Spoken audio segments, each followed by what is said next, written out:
Is a correspondent at Insider and a former actor. He joins us now from Florida, and I understand you're also a former intern here at CNN International. Good to have you with us.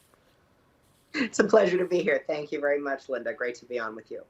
So there's a lot to be said about this strike. Historically, strikes were often about pay and conditions. But this is also about much more. They worry about artificial intelligence coming for their jobs. Is that right? Yeah. That's absolutely right. Look, every industry is under assault in some way, shape, or form from this sort of incursion of technology that we've seen, especially accelerate in the past year with the rise of these AI-powered tools. In Hollywood, we're seeing so many of these tools that can replicate people's likenesses or even, resurrect deceased actors, resurrect their voices in many cases. And that, the actors and writers say presents a significant threat to their ability to sustain their careers and professions. So there's so much more here at play than a typical sort of workplace dispute around wages, etc. They say they're really fighting for the soul of their craft, and it really just has come under fire from these powerful forces from big tech and Wall Street. And, those forces don't seem to be letting up in spite of the significant pain that we see on the picket lines today and this sort of overwhelming response from tens of thousands of actors who are mobilizing to strike. And Reid, obviously we know that Hollywood writers are in their third month of strikes. Actors voted to join this strike last night. You started as an actor back when the platform YouTube was taking off. And you write in your article in Business Insider about this tech tsunami upending the traditional models. Explain the effect that this tsunami has had on writers in Hollywood, because you say that they have fared the worst.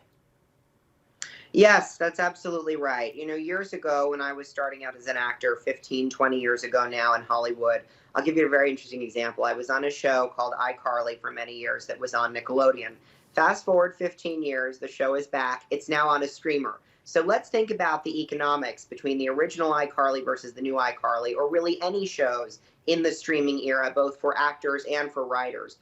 Residual pay was such a critical lever for income for these hardworking people that in between series, because it is kind of like gig work, you might do a 10 episode or 12 episode series and then hope you get something else. You would be collecting residual pay. That has really withered in the age of streaming. So that's one serious issue.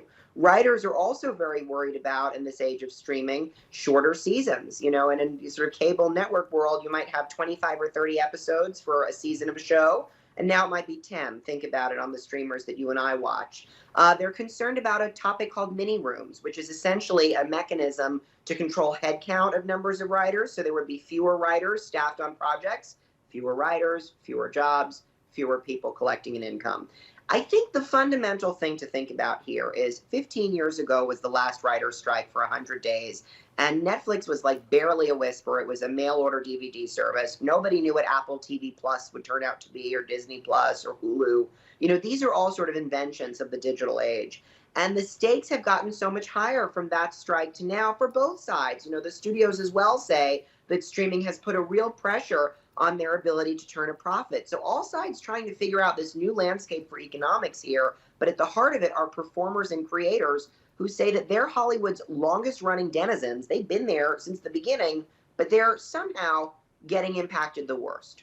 Yeah, so residual payments is a major concern, but also we've heard from actors who are speaking about their fear that their likeness, their image could be used in perpetuity by AI in terms of, especially in terms of background actors.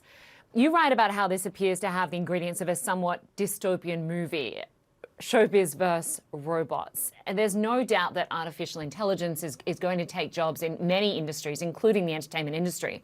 But what can be done right now in negotiations to minimize that negative impact? Yeah, one of the things that the actors are fighting for, SAG-AFTRA and their union is fighting for, is to prevent background actors, so these are the quote-unquote extras that you see in the background of scenes, from having their likeness scanned and then replicated, so they might only be paid for one day of work, as opposed to, if you're shooting a scene in a movie, you might have to go back for several days as a background artist. So SAG is fighting to ensure that, this tool, this technology to sort of scan likenesses of people and minimize their number of working hours or working days is something that is struck out of the deal that they will eventually arrive at with the studios. So that's one mechanism that they can use. In the case of writers, they can try and control things like an entire script be generated from a tool like, ChatGPT or one of these AI tools that's very powerful at writing original content. They want to make sure that we don't live in a world where one of these tools could spit out a 100-page movie and then a studio could hire one writer and say, fix this up, make a couple of edits. So these are the kinds of things that both unions are fighting for in their negotiations with the AMPTP. That's the acronym for the studios, the streamers, the networks, this powerful trade association that represents them all. It's very tough to get a look inside what's going on behind closed doors because the negotiations are so secret, but that's what we've learned through leaks and reporting and talking to sources. All right. Reed Alexander, good to get your perspective from Business Insider. Thanks so much for your time. Thank you so much for having me. Great to be here.